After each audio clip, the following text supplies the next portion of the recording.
휴먼 라이브러리 시간인데요. 저희 아돌람 온라인 공동체가 벌써 3년 됐습니다. 그래서 3년 동안 휴먼 라이브러리가 진행이 됐는데, 그중에 인상적이었던 편, 그 다음에 다시 한번 뵙고 싶은 그런 휴먼 라이브러리를 한번 3주년 기념으로 진행하고 있는데요.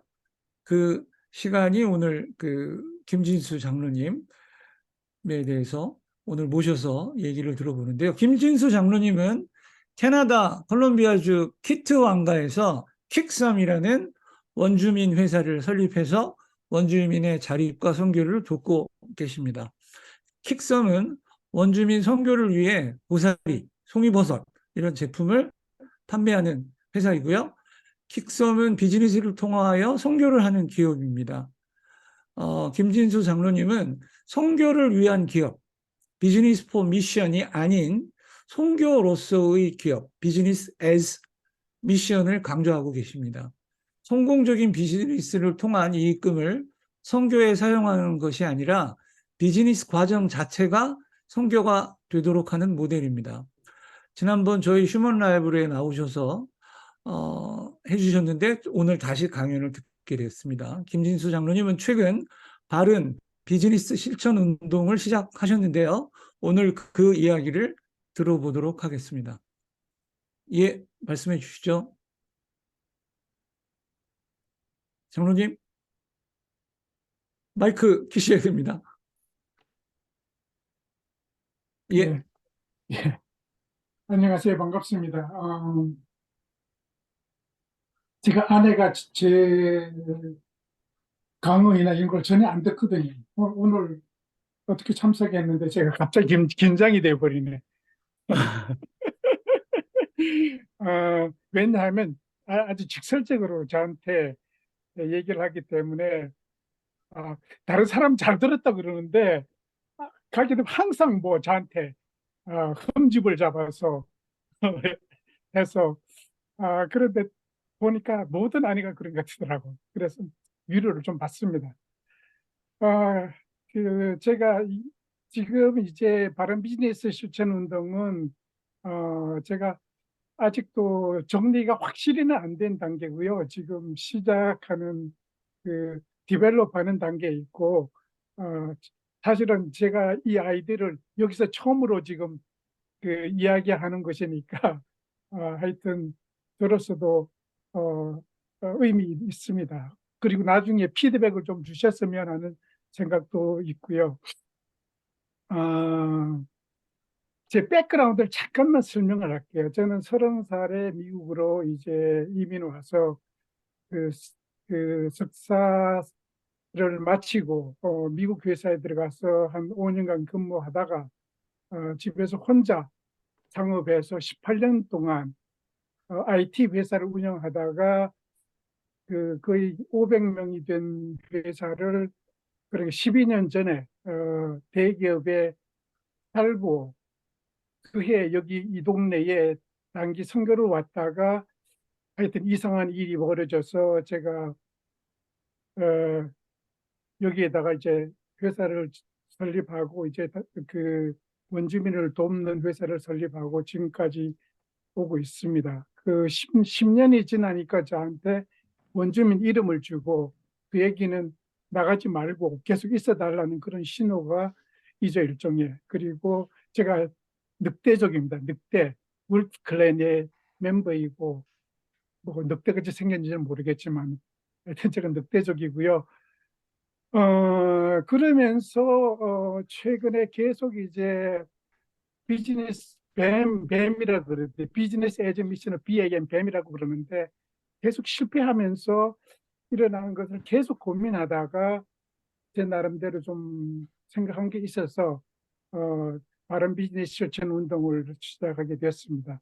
제가 파워포인트를 이번에는 거의 쓰지 않는데 제가 파워포인트를 하도록 하겠습니다. 지금 쉐어를 잠깐만 네.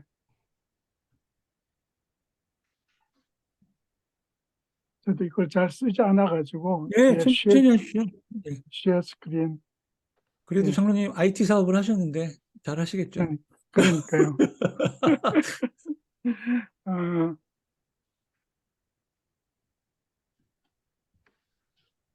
화면 보이나요? 예, 예, 잘 보입니다. 슬라이드 예, 쇼로, 예, 예, 예. 예, 슬라이드 쇼로 지금 할 건데요. 예, 예. 어, 그 동기부터 좀 설명드릴게요. 여러분 혹시 오전도 종족이란 말 들어보셨나요? 미전도 종족은 이제 복음이 전파되지 않은 종족을 미전도 종족이라고 하는데, 오전도 종족이란 복음이 잘못 전파된 종족을 오전도 종족이라고 하더라고요. 그, 즉 이제 북미 원주민, 그러니까 이제 캐나다와 미국의 원주민들을 오전도 종족이라고 합니다. 왜냐하면 그 원주민에게 있어서 기독교인은 어떤 자기네 문화와 언어를 말살한 나쁜 사람들의 종교라고 인식되어 있기 때문이죠. 그러다 보니까 반기독교적인 정서가 무척 강합니다. 아, 심지어 저희 동네에 있던 교회가 한 2년 전에 불탔으니까 그 정도로 강하기 때문에 그런데 따지고 보면 그 오전도 종족이 지금 그 원주민만이 오전도 종족일까? 저는 그렇게 생각하지 않습니다. 이제는 한국이 자체가 오정도 종족이 되어가지 않을까, 않고 있나를 저는 생각하게 되었습니다. 어, 한국 기독교인의 신뢰도가 바닥입니다. 기윤실의 그 조사에 의하면 4명 중 3명이 한국교회와 목회자를 신뢰하지 않는다는 대답이 나왔고, 신뢰한다는 응답 21%도 밖에 되지 않습니다. 그러니까 결국은 한국 자체가 이제는 오전도 종족이 되어가지 있지 않나 하는 생각을 하게 되는 거죠. 그러면서 이제 그러면 저는 비즈니스맨입니다. 비즈니스맨인데 비즈니스맨이 이제 비즈니스를 하면서 뭔가 좀 잘해보고 싶은 마음은 분명히 있는데, 그래서 이제 기독교 실업인회라고 CBMC라고 하죠. CBMC 저도 이제 강연도 가고 참석도 하고 해봤는데 결국은 좀 어떤 것에 한계를 느꼈는가 하면 그 과정보다는 결과에다 너무 치중하는 것 같아요. 그러니까 벌어서 좋게 쓰면 된다는 거지. 좋게 쓰면 어찌 보면 잘못 생각하게 되면 이제 면죄부를 제공하는 거예요. 벌기는 어떻게 벌어도 잘만 좋은데 쓰기만 하면 괜찮다고 하는 그런 것 자체가 어찌 보면 문제가 아닌가. 지금 크리스찬들이 문제가 아닌가. 그러다 보니까 많이 기부하면서도 욕을 얻어먹는 과정 자체가 좋지 않기 때문에. 그리고 이제 그러다 보니까 저는 비즈니스를 하면서 이제 특히 원주민과 같이 비즈니스를 하면서 느끼는 것들 중에 제법 큰 부분이 뭔가 하면, 우리 기독교인은 잘못하게 되면 지나치게 잘해 주려고 하는 그 어떤 베이스가 좀 있는 것 같아요. 어, 이런 번씩, 일곱 번씩 이런 번이라도 용서하라는 그런 뭐 베이스일지도 모르겠는데 끝까지 용서해줘야 돼, 끝까지 안아줘야 되고 하는 그런 것 때문에 지나치게 잘해주는 건 좋은데 그것 때문에 아파하는 사람들이 또한 많더라고요. 그렇게 잘해줬는데 나중에 배신을 당하고 이름으로써, 그래서 어떻게 보면 지나치게 잘해주는 것보다 중요한 건 균형을 지키는 것이 중요하다는 생각을 하게 되었어요. 그래서 이런 생각을 가지고 제가 어, 거의 한 달이 넘었나요? 한 달 정도 이제 뉴저지 참백교회에서 이제 주일 설교를 마치고 나서 뱀 미팅을 했는데 지대부터 적은 숫자가 온 거예요. 그래서 딱 느낀 게, 제가 비즈니스 에즈 미션, 비즈니스 선교에 대한 특강을 한다 그랬거든요. 사람이 선교에 대해서 부담을 갖구나. 선교란 단어 자체를, 그 선교는 다른 사람이 하는 거지 내가 그까지 인볼브 되는 걸 끓이는 거구나 하는 생각을 하게 됐어요. 어, 그리고 그런데 실제 비즈니스를 제가 얘기했거든요. 뭐 고용의 문제, 해고의 문제, 뭐 이런 걸 얘기하니까 너무너무 관심을 갖더라고요. 그래서 많은 사람들이 비즈니스 하는 사람들이 이런 문제를 고민하고 있으면서 할 대- 얘기가 할 곳이 없구나 하는 것을 제가 느끼기 시작했어요. 그래서 뉴저지에서 저희 한 8명이 저희 집에 모여서 처음으로 미팅을 했습니다. 저희들은 보통 CBMC 같은 미팅을 하게 되면 예배가 주예요. 사실은 예배 보고 간증하고 이런 건데 저는 예배 빼고 그래서 의도적으로 목사 다 제외시키고 그리고 저희들은 기도만 한 번 하고 끝. 그리고 비즈니스 이야기만 했습니다.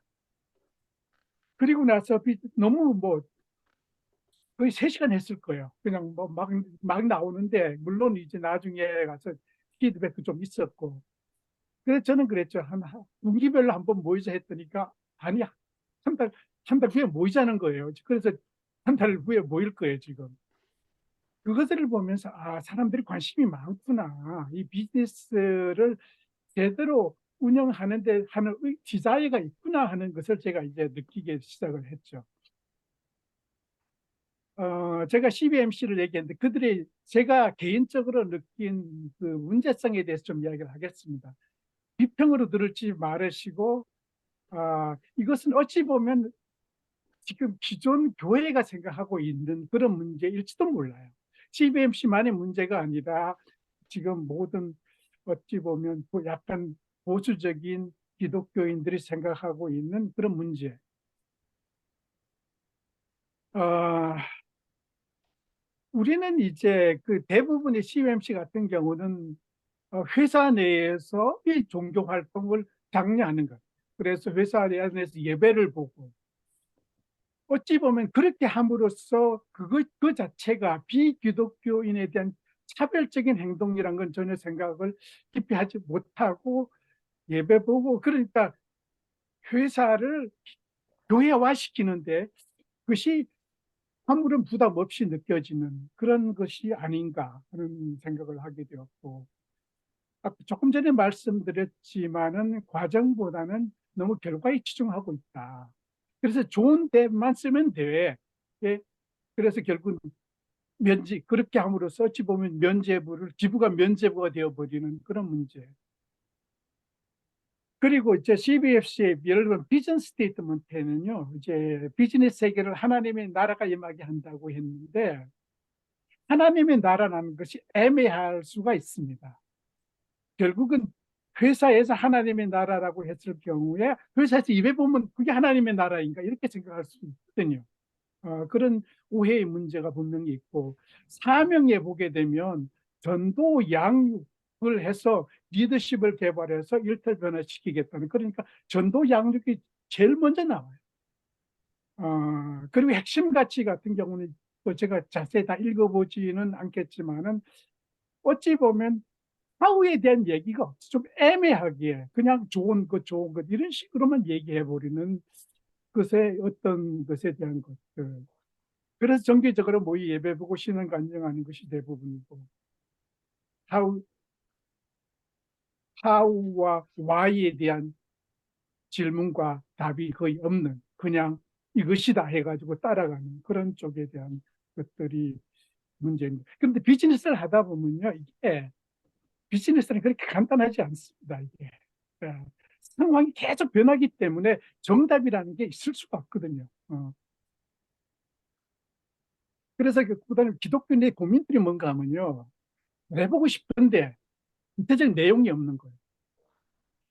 예를 들면 정직하게 세금 내고 주일 성수하고 기부하라 뭐 이런 거야 그냥.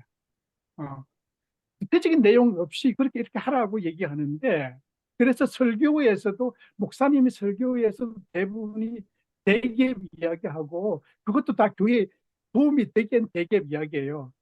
예를 들면 뭐 칙플레 같은 게 주일 성수한다는 거, 뭐 이랜드 같은 거 회사에서 입에 본다는 거, 뭐 이런 쪽에 내가 책을 한 17, 한 15년 전에 하나 했는데 에, 가끔 가다가 책을 응용하는 게 뭔가 회사가 직조했다.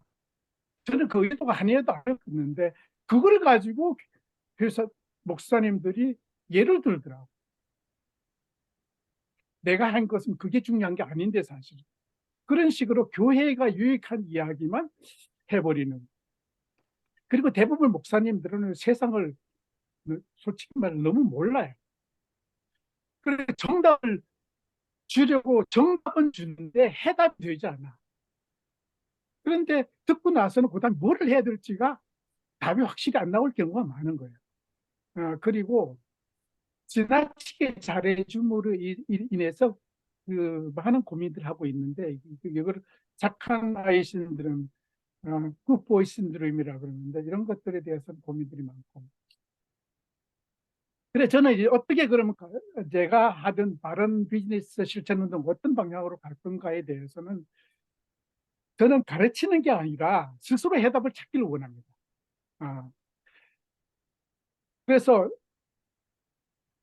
저희 같은 제를 경우를 들게 되면 사업 초기에는요, 그 개인의 의지가 회사를 이끌어갑니다. 그러다가 사업 중기가 어느 정도 되게 되면 회사의 선언 문화하고 핵심 가치가 회사를 이끌어가요. 저희 같은 경우는 개인적인 멘토가 없습니다. 어, 어찌 보면 스스로 고민하고 하다 보면 이 얘기는 뭔가 하면요. 스스로 해결책을 발견할 수 있다는 얘기예요. 멘토가 없어도 된다는 얘기는 스스로가 해결책을 발견할 수가 있는데 그것을 빨리 도우려면 스스로가 자기의 고민을 이야기할 수 있는 그룹이 필요하다. 어, 저도 정답은 없고 정답하고 해답의 차이는요. 정답은 여러분 이것이 답이야. 사지선다형 이런 건데 해답은 솔루션이니까 비즈니스 하는 사람에게 솔루션이 없으면 아무런 정답도 소용이 없거든요. 그리고 정답은 실제 상황을 고려하지 않아도 나오지만 해답은 항상 실제 상황을 하에서만 가능해요. 상황을 고려하지 않고는 해답이 나올 수가 없습니다. 그래서 제가 봤을 때는 가르치려고 하는 사람들은 정답을 주려고 해요. 예를 들면 교수나 목사 같은 경우는 정답을 주죠. 이것이 답이야. 그런데 과연 그것이 해답이 되는가 하는 것은 완전히 또 다른 문제입니다. 그리고 이제 소그룹 중심으로 모여야 된다는 거죠. 그리고 소그룹을 통해서 개인의 확신을 주는데 이것은 뭔가 하면 제가 그 처음에 시작할 적에는 비즈니스 시작할 적에는 저는 비즈니스에 대해서 솔직히 별로 지식이 없었습니다. 그러다가 비즈니스 한 10년 지나서 직원이 한 100명 되고 나서 내가 정말로 배워야 되겠다. 그래서 제가 40대 중반에 MBA를 했는데 MBA를 통해서 제가 뭐 새로운 것을 크게 배운 건 없어요. 그런데 내가 지금까지 생각했던 그것에 대한 확신이 오더라고요. 확신이 오게 되면 파워가 생겨요. 그래서 저는 이 소그룹을 통해서 서로 이야기를 나눔으로써 내가 지금까지 생각했던 것이 확실히 왔을 때 그것이 파워가 생기니까 이건 소그룹을 통해서 서로 이야기를 하면서 확신을 줘야 되겠다는 생각을 하게 됐습니다. 비록 기독교 사업가 모임이지만은 비기독교인도 참석을 환영합니다. 왜냐하면 기독교 중에서도 비즈니스를 바르게 하려고 하는 사람들이 몸부림이 분명히 있거든요. 그리고 예배 설교 없습니다. 그리고 가치에 대한 성경적 해석 정도는 필요해요. 제가 조금 이따 가치 서너 가지를 얘기하겠지만은. 그리고 저희들은 이것을 전도의 도구로 사용하지 않을 것입니다. 우리는 비즈니스맨으로서 비즈니스에만 집중할 겁니다. 그리고 그러면 모여가지고 이야기를 뭐 중구난방을 하다 보면 그러면 기독교인이고 그 차이가 뭔가? 그러기 위해서 도입한 것이 그 핵심 가치가 있어야 되겠다. 핵심 가치가 그 우리 디스커션을 이제 드라이브 하는 거죠.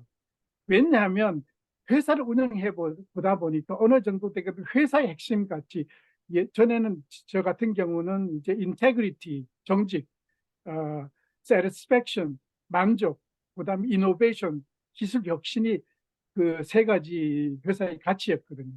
지금 긱섬은 이제 인테그리티, 정직, 두 번째는 쉐어링, 나눔, 그다음에는 인디펜던스, 자립, 이 세 가지가 긱섬을 이끌어 나갑니다. 결정을 할 때 이 세 가지를 가지고 결정을 합니다. 그렇듯이 기독교인의 기업이라면 이러한 핵심 가치가 있어야 되겠다 하는 것을 제 나름대로 정리를 해가지고, 물론 이제 앞으로 변경이 되겠지만은 거기에 대해서 좀 이야기를 나눌 것입니다. 그러니까 우리가 마음대로 이야기를 하지만은 이 핵심 가치를 항상 염두에 두고 그것을 하는 거죠. 이 핵심 가치가 바로 하나님의 나라에 대한 것이기 때문에. 그리고 어떤 가이드가 좀 필요하다고 생각이 들었어요. 그래서 핸드북이 좀 필요하겠다. 거기에서 핸드북에서 핵심 가치에 대해 자세히 설명하고, 그리고 10대 Q&A를 핸드북에 함으로써 어떤 실제적인 문제에 대해서 어떤 문제가 있는지를 서로 이렇게 조금 느낄 수 있도록 해주는 것이 필요하겠다는 생각을 하게 되었습니다. 이제 그 선언문에는요, 제 CBMC하고 비슷합니다. CBMC는 비즈니스 통합에 하나님의 나라가 이루어지게 한다는데, 저는 비즈니스 통합 하나님 통치하고, 통치는 구체적입니다. 아버님이기 때문에 통치를 느껴야 된다. 그런 공간적인 그런 느낌이 아니라 하나님의 통치가 이루어지게 하자는 것이 것이고, 핵심 가치는 제가 일단은 세 가지로 정했습니다. 인테그리티, 정직의 문제, 그 다음에는 페어니스, 공정의 문제, 임파워먼트, 세움의 문제. 물론 이것이 이제 다 다듬어지겠죠, 앞으로. 그래서 이 세 가지를 통해서 그 우리가 나누고자 하는 것들이 이제 결정이 되겠죠. 첫 번째 이제 핵심 가치 인테그리티는요, 정직은 하나님의 통치를 표현할 수 있는 가장 중요한 가치라고 생각합니다. 왜냐하면 왜 정직하지 않는가 하면 아무도 보고 있지 않다고 생각하기 때문에 우리는 정직하지 않거든요. 그런데 우리 크리스찬들은 하나님이 우리의 모든 행위를 보고 있다고 믿는다면 그것이 하나님의 통치를 우리가 표현하는 것이고, 그것이 바로는 정직이라고 생각하게 되었습니다. 정직은 상대방의 입장에서 생각할 때 가능합니다. 그러니까 상대방이 모르는 것, 나만 알고 있는 것을 상대방의 입장에서 해주는 것. 그러다 보니까 비즈니스 하다 보면 그런 아이템이 가끔 생깁니다. 예를 들면 제가 송이를 팔았는데, 그러니까 현지인들 뭐 송이를 샀는데 저녁에 계산하다 보니까 내가 돈을 적게 주는 게 가끔 나올 수 있거든요. 그러면 제가 연락해가지고 이렇게 됐는데 내가 실수를 해가지고 적게 줬으니까 와라 하는 거예요. 나는 알고 있고 상대방이 모르고 있는 거잖아요. 그렇게 얘기해 주는 거. 그리고 예를 들면 송이 같은 경우는 제가 저 중간에 가격을 올릴 수도 있어요. 올리기 전에 온 사람들이 있잖아. 그런데 올리기 온 전에 사람들은 나를 믿고 와가지고 팔고 가버렸어요. 그리 관심도 없어요. 그런데 내가 중간에 올렸으면 그 전에 온 사람 손해보기 하면 안 되잖아요. 그런 입장에서 다시 연락을 해가지고 올렸는데 내가 이만큼을 더 주겠다 해가지고 이렇게 알리는 거. 그거 자체가 결국은 나는 알고 있게 그거 모르는 것을 그 입장에 해주는 것이라고 저는 이제 정의하는 겁니다. 그리고 정책을 통해서 신뢰가 형성됩니다. 신뢰가 형성되게 되면 비즈니스는 엄청나게 곱하기로 증가할 수가 있습니다. 그래서 정직은 곱셈이거든요. 두 번째 핵심 가치 피어니스인데요. 이게 뭔가 하면 비즈니스를 한쪽에 치우치면 안 됩니다. 저한테는 두 가지 그 고객이 있는데, 하나는 저희 물건을 사가는 고객, 대부분은 송이철 같은 경우 밴쿠버에 있는 비즈니스를 하는 사람이 저 고객입니다. 그런데 또 한 고객은 나에게 물건을 공급하는 고객, 뭐 현지인들, 원주민들이겠죠. 그 사이에서 균형이 필요해요, 항상. 한쪽이 필요. 보통 사람들은 고객 편을 들겠죠. 그러나 저는 그 균형을 지키기 위해서 원주민과 항상 고려를 하게 되죠. 그러다가 꼭 한 편을 들어야 된다면 저는 약자의 편을 들어야 된다고 생각합니다. 왜냐하면 약자는 다른 방법이 없거든요. 그래서 저는 그 송유철에 대한 가격 폭락을 막으려고 이제 발버둥 치는 거예요. 그리고 지나치게 그 공평이랑 공정이라는 거 지나치게 잘해 주는 것이 또한 해악을 끼칠 수 있음을 우리는 알아야 됩니다. 저는 원주민과 일하면서 가장 큰 고민거리가 항상 어디까지 도와줘야 되는지, 잘못 도와주면 그들이 계속 나를 의지하고 자립심을 방해되기 때문에 그런 것 때문에 고민하게 되는 겁니다. 그리고 회사가 이익이 발생했을 경우에 어찌 보면 결국은 그 이익이 났을 경우에 공정하게 배분하는 게 더 필요해요.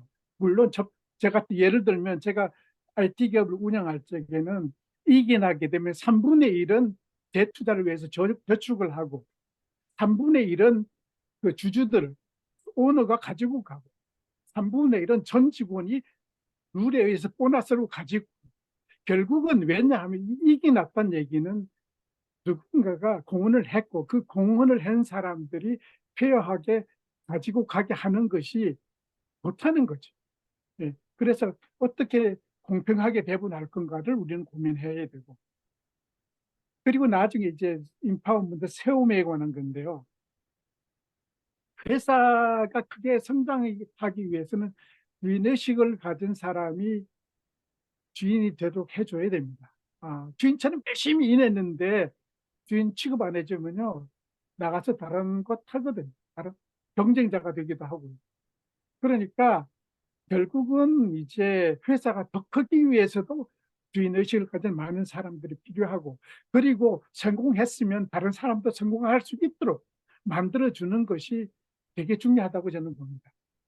저는 회사를 거의 500명으로 키우면서 외부로부터 투자를 전혀 안 받고 회사를 키웠습니다. 그러다 보니까 그 지분에 대한 그 플렉시빌리티가 있었고 그래서 거의 지분이 한 40%를 직원들에게 어느 정도 이제 나누어 줘서 결국 회사를 팔 때 밀려내가 몇 명이 내 말고도 몇 명이 나왔으니까 결국은 내가 그들을 도왔다기보다도 그들이 주인의 주식을 줌으로써 그들이 주인처럼 열심히 일해서 회사를 더 키운 것.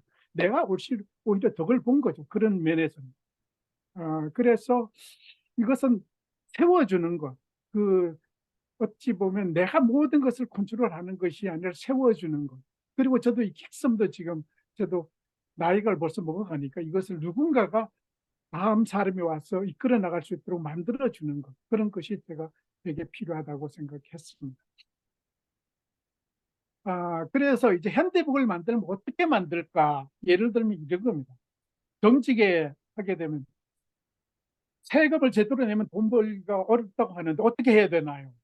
뭐 이렇게 하게 되면 또 상황도 여러 가지 있겠죠. 그 상황에 따라 가지 답이 달라질 수 있지만 이런 질문. 이중장부에 대해서 어떻게 생각하시나요? 어, 바쁘다. 그거는 정답인데 아니요. 이중장부 가질 수 있습니다. 저도 빅스 이중장부 있거든요. 쇼크 받으셨나요? 왜냐하면 이중장부에도 어떤 룰이 있는데 이중장부가 예를 들면 3,000불 이상 넘지 않는다. 왜냐하면 저게 가끔 가다가 이게 비즈니스 이게 하다 보면요. 외부의 사람들이 와가지고 저를 도와줘요. 그런데 제가 그들에게 돈을 줄 수가 없어요.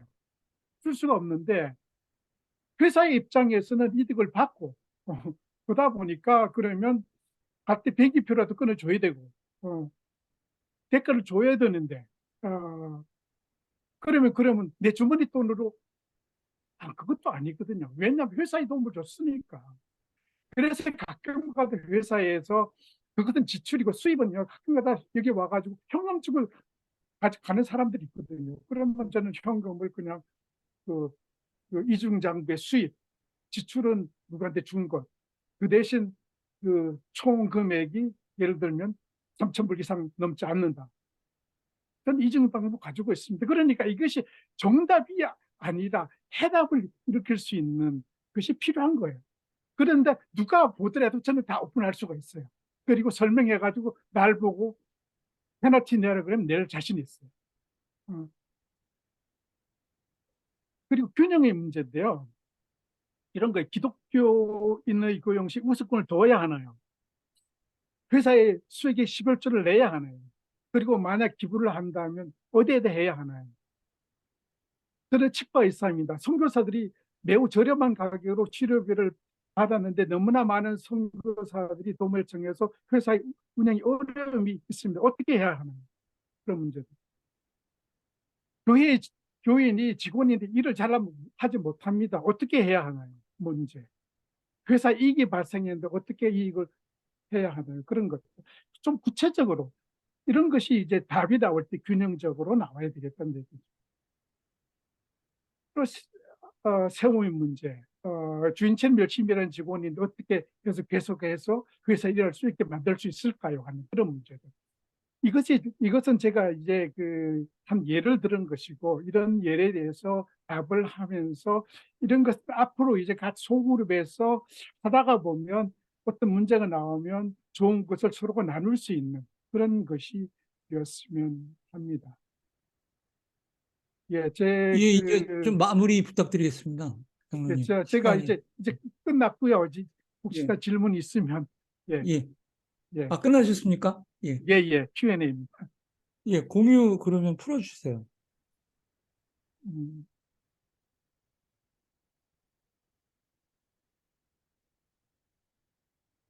예, 김진수 형제님 말씀 잘 들었습니다. 어떤 의미에서 아둘람 온라인 공동체가 추구하는 그런 대안의 어떤 모색, 기존에 정형되거나 문제되고 있는 부분들에 대한 새로운 어떤 파라다임, 뭐 그런 측면에서 굉장히 서로 연관이 있고요. 오늘 일부 예배와 2부 휴먼 라이브러리도 why, how에 대한 문제 또 연관이 있는 것 같습니다.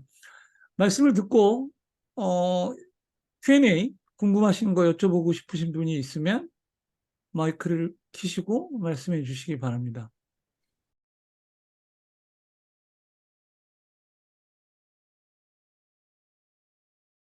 균형이라 그랬죠. 그 밸런스라는 문제인데, 그게 되게 필요하고, 기독교 비즈니스는 냉정함이 필요합니다. 가끔가다 냉정해야 되고, 냉철해야 되고, 그것이 나쁜 사람이들은 얘기 전혀 아니고, 결국은 이제 회사를 운영하는 사람은 회사의 전체적인 입장에서 생각을 해야 되고, 그러다 보면 사람들이 이제 쉽게 생각하는 거니까 우리가 기독교인이기 때문에 계속 품어줘야 된다고 계속 생각을 하는데, 예, 제가 경험한 것은 사람은 쉽게 바뀌지 않습니다.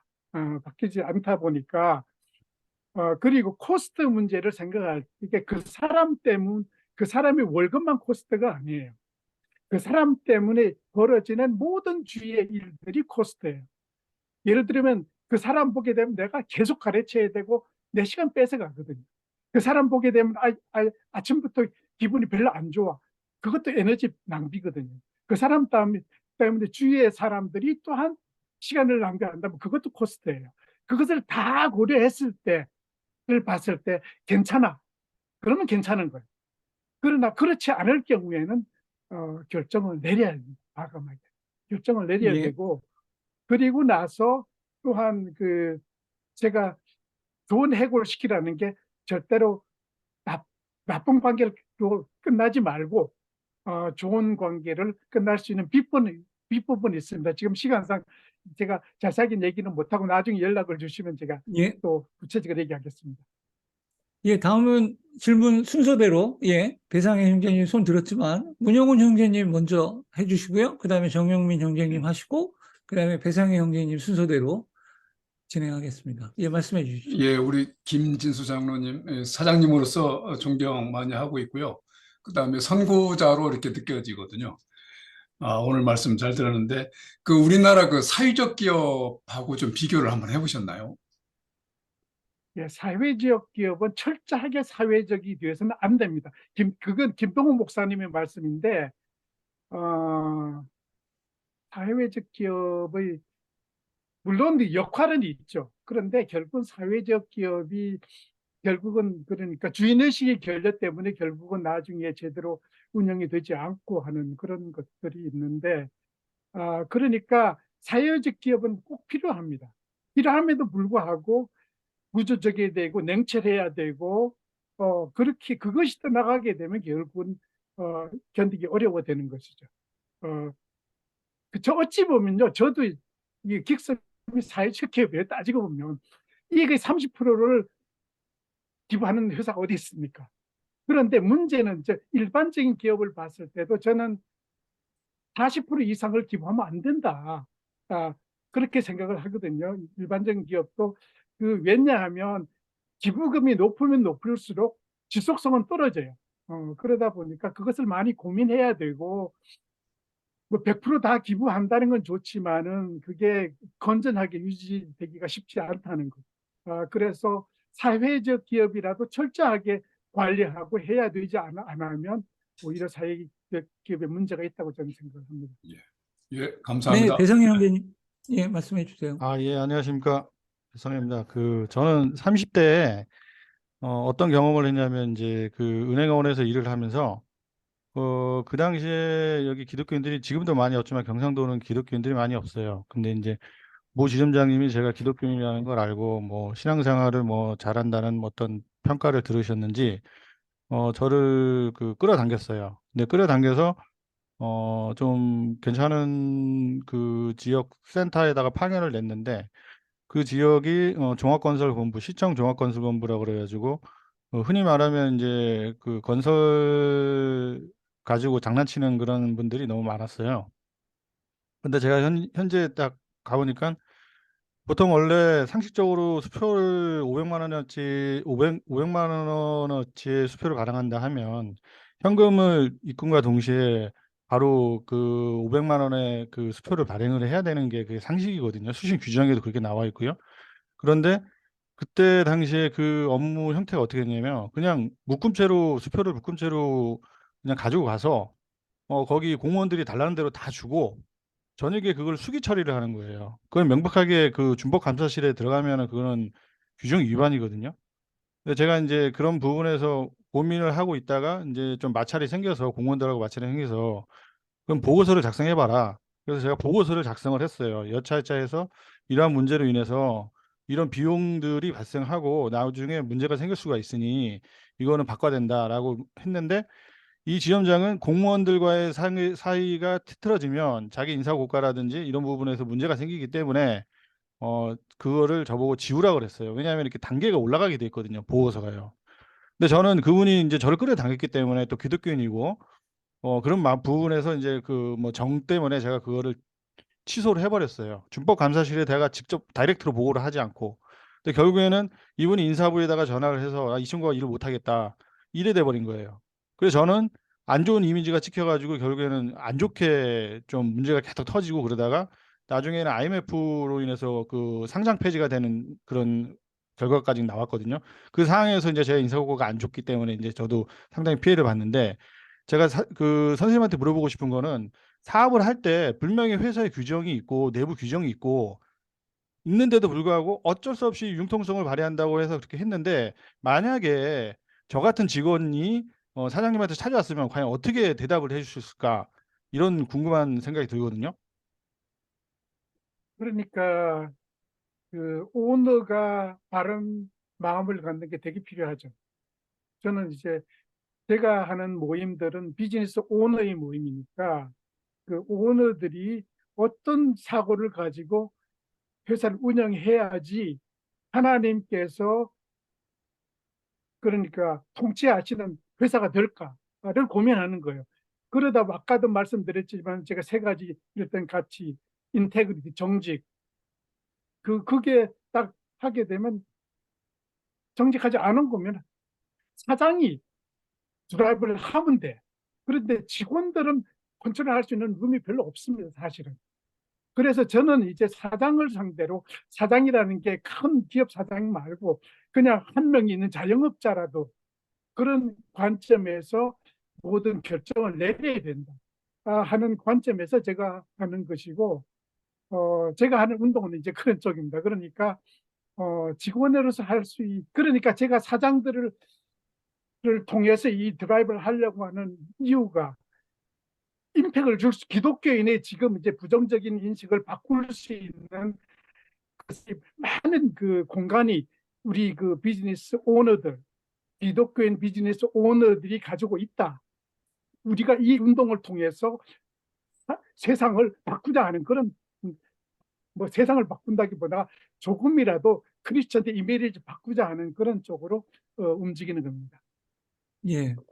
저도 개인적으로 사업을 무려 35년 동안 하고 있고요. 20대 후반부터 지금까지 계속 사업을 하고 있는데, 저도 오늘 관심이 많았던 이유가 공정하고 정직하고 그다음에 권한을 주고 하는 것이, 신용을 쌓는 것이 결국은 사업이 성공하는 길이라는 것. 그러니까 하나님이 통치하고 계시고 하나님의 룰이 적용되고 있는 세상이라는 것을 증명할 수 있는 거에 대해서 확실한 그런 결과적 내용이 있는데, 일반 기업하는 사람들이 그거에 대한 믿음이 없는 거죠. 기독신론인들이. 그래서 아마 이제 김진수 장로님이 그러한 운동을 시작하시는 것 같아요. 결국은 정직하고 신용스러운 사람이, 신용스러운 기업이, 정직한 기업이 성공하는, 살아남는, 그렇게 저는 생각합니다. 전영민 형제님, 말씀해 네, 주시죠. 김진수 장로님 오늘 바른 비즈니스 실천 운동에 관해서 말씀 잘 들었습니다. 저는 사실 질문은 아니고 또 평가도 아니고 제가 처한 상황에 이제 교훈을 좀 많이 얻었는데요.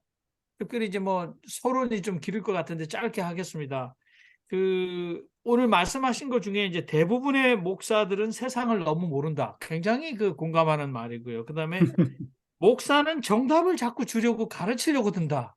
너무 깊게 공감하는 말씀을 해주셔서 굉장히 마음에 찔린다. 이제 그 다음에는 이제 우리 여기 지성수 형제님께서는 그 현실이라는 것보다 더 큰 그 이데올로기는 없다. 그래서 사실은 지성수 형제님께서도 목회를 비즈니스 철학으로 이해를 많이 하셔서 후배들에게 설명을 하셨어요. 그래서 저도 사실은 이제 여기에서는 업계에 종사하는 사람, 그러니까 기독교 업계에 종사하는 사람 중에 한 사람이었는데,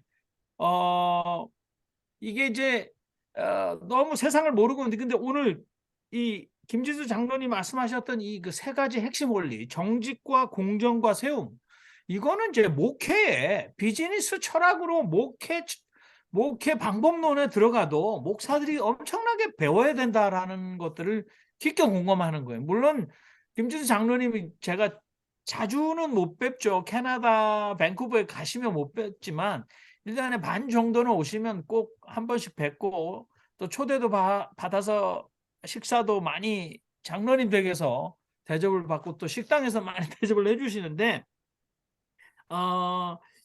저는 장로님께서 말씀을 하시면 그러니까 온통 비즈니스에 대한 생각을 굉장히 말씀 많이 해주셔서 제가 알아듣는 귀는 별로는 둔한 귀를 가지고 있지만 굉장히 귀담아 듣죠. 왜냐하면 그게 이제 선교와 연관되니까. 그런데 오늘은 선교뿐만 아니라 이게 교회 운영에 관해서도 굉장히 큰 도움이 되겠다. 저는 이제 그런 피드백을 드리고 싶어요. 특별히 얼마 전에 3월 3일 캘리포니아 가디나라는 도시에서 대형 교회에 부교역자가 딸과 아내를 죽이고 자신도 자살한 사건이 있었어요. 근데 그 이유가 이제 생활고거든요.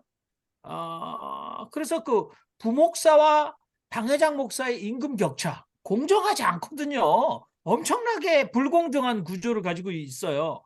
그리고 한 몇 달 전에 CRC, CRC죠. 크리스찬 리폼드 처치에서 교회 개척은 더 이상 부름받은 한 개인 사역자가 감내해야 할 외롭고 치열한 각계 전투가 아니라 서로가 손을 잡고 격려하며 함께 가는 즐거운 모험이다.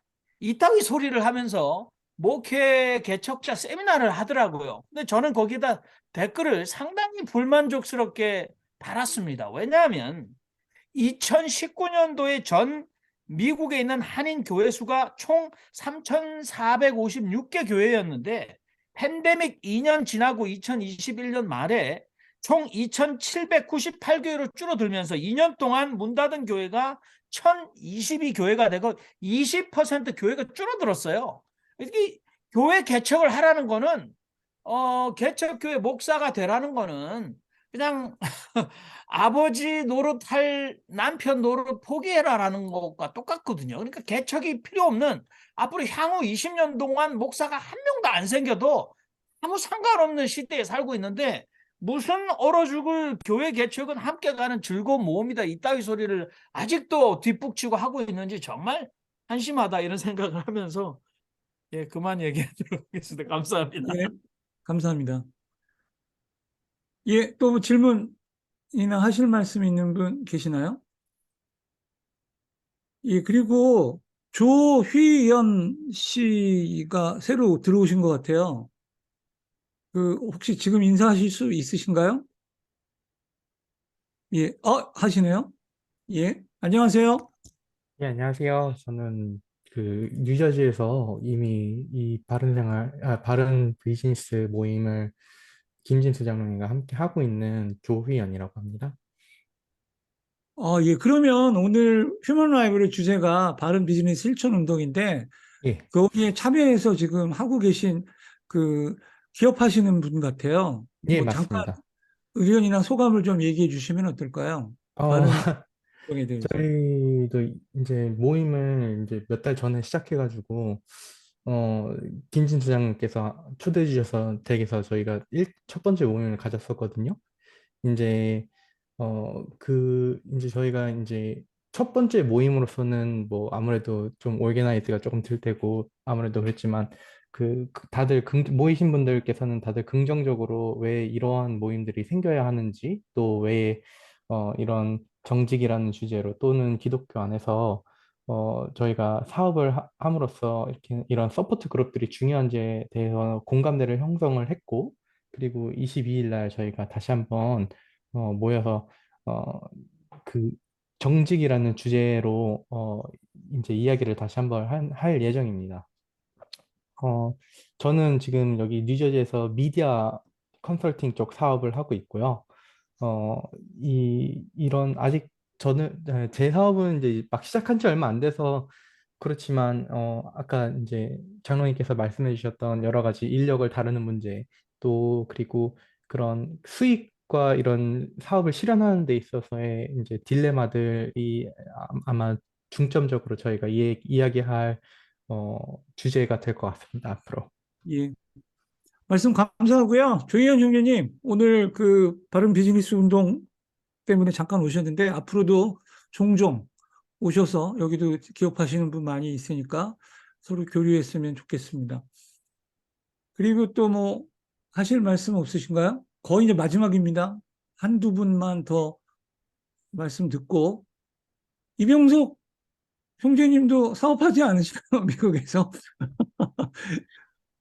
예, 그렇지 않아도 지금 장로님 말씀하시는 걸 들으면서 제가 고개를 끄덕끄덕한 게 제가 생각하고 있었던 많은 고민들을 고민을 하셨고 거기에 대한 어떤 일정한 많은 해답을 찾으시고 또 찾아가고 가고 계시는 것 같아서 전 기분이 상당히 좋았습니다. 그렇지 않아도 늘 사업을 하면서 고민이 올바른 기독교인으로서 해야 된다는 생각도 하고 있었고, 저는 태권도 도장을 운영하고 있기 때문에, 도장하면서 기독교적으로 하기 위해서,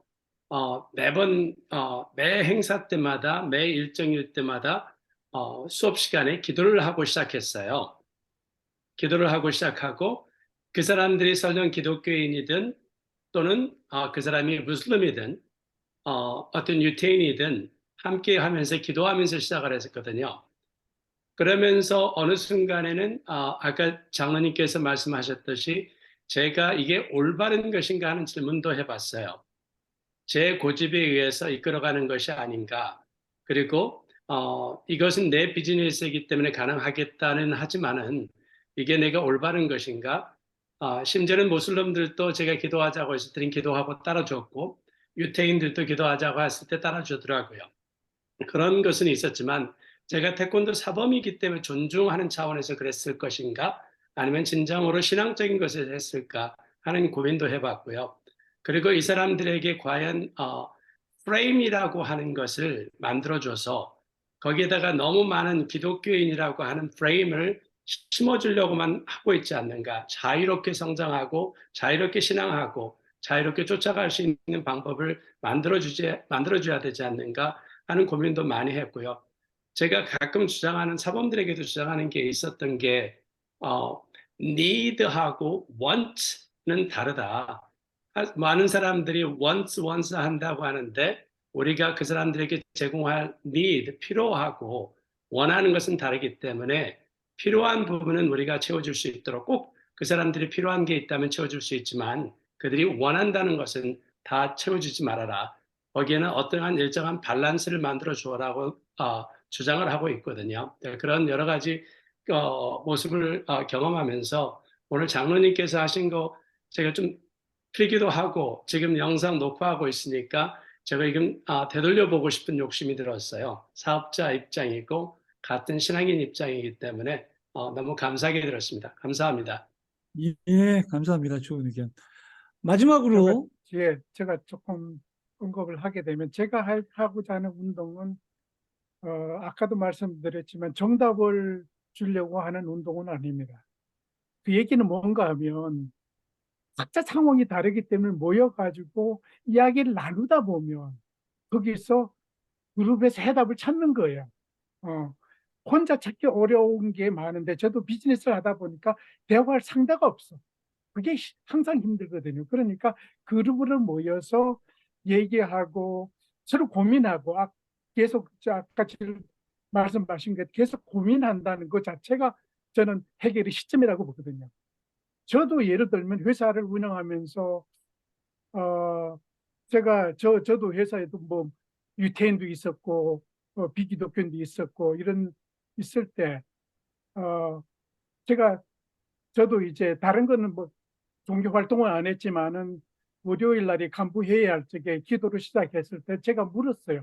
내 동의를 구하고 이렇게 해도 좋겠느냐고 했을 때 다들 좋다고 억셉트를 했고 그리고 유태인 같은 경우는 자기 차례가 오게 되면 자기는 히브리어로 그 시편을 뭐 하고 whatever.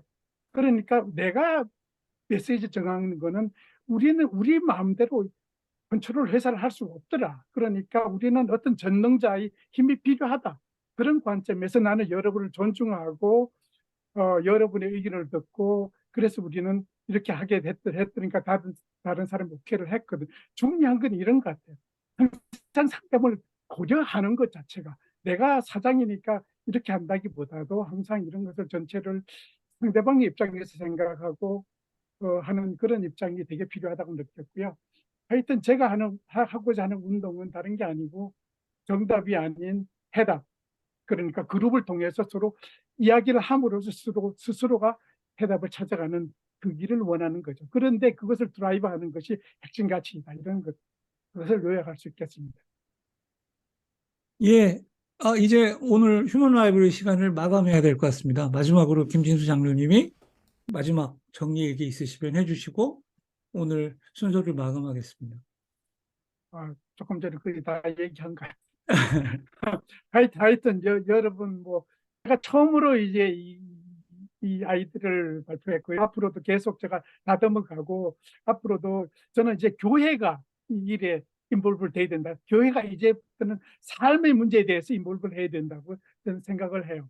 그래서 저는 어디 교회를 가더라도 교회 설교 후에 특별 순서로 이제 바른 비즈니스 실천 운동에 대한 어떤 이야기를 나누고 하려고 하고 있거든요. 그리고 이제 한국에 돌아와서 이번에 안에 들어가서도 한 서너 군데 다 다니면서 이제 그런 교회를 물론이고 또한 이미 그런 말로 CSI 생각하는 그 고민하는 그룹들이 있어서 그 그룹을 통해서 이 지금 생각하는 것을 정리하고 그것을 어떻게 확장할까 하는 것에 대해서 저는 요새 계속 고민하고 있습니다. 하여튼 저에게 기회를 주셔서 감사합니다. 예, 감사합니다. 마지막으로 우리 김진수 장로님한테 감사의 박수 보내주시죠.